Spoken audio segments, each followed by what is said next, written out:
Hello! Today I'm going to take you through some work I've been doing with more microcontrollers. This is a WaveShare board that uses the Raspberry Pi 2350 chip.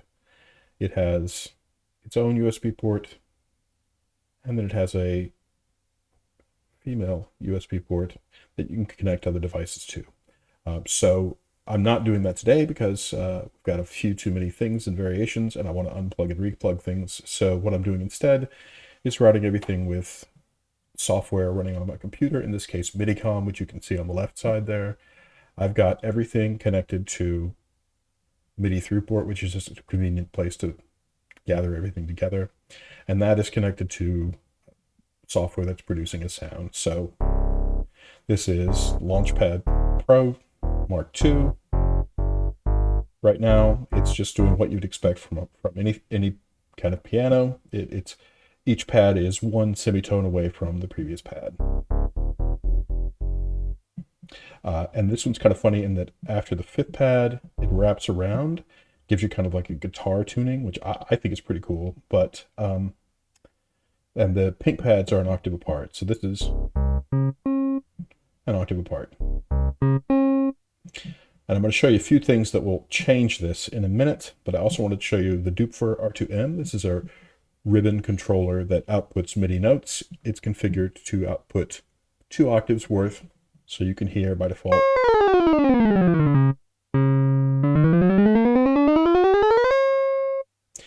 It has 2 octaves from the top to the bottom. So now I'm going to start hooking things up through the tiny little unit here, and it will scale the notes so that each pad is not a 12th of a normal octave apart, but is instead a 5th of a normal octave. So let's pop that off. That's the R2M. And let's get rid of that. Yeah. Now let's connect these both to the microtoner. 1, 2. Okay, now let's come back to the launch pad. First of all, the range is different because everything is scaled. So it actually has access to more of the range of notes than it did before. So I'm going to come up in the middle where it sounds a little more reasonable and show you.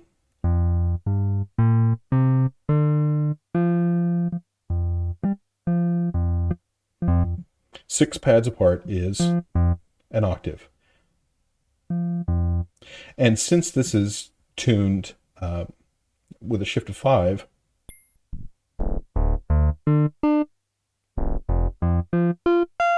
you just move up a column to go up an octave, or move down to go an octave. And one thing I noticed about this is the fifths are used a lot in music. So this sounds like, let's see if you can guess. It sounds like the opening of Someone to Watch Over Me, at least until the point where you need to go a third. It's not possible to go third. So there's limitations, but it's still really especially fun on this type of setup. So I'm going to switch over and show you a different one now. Now remember, this was set to 2 octaves. I unplug this, so I can do one-handed. Right now there's no interface, so you just change the settings in the code and recompile and reinstall. So I've put tape to help remind me which are which. Okay, now we're connected to one that is configured for 24 notes in an octave. So going back to the Launchpad Pro, this previously would have been an octave, but now 2. And this is now halfway through.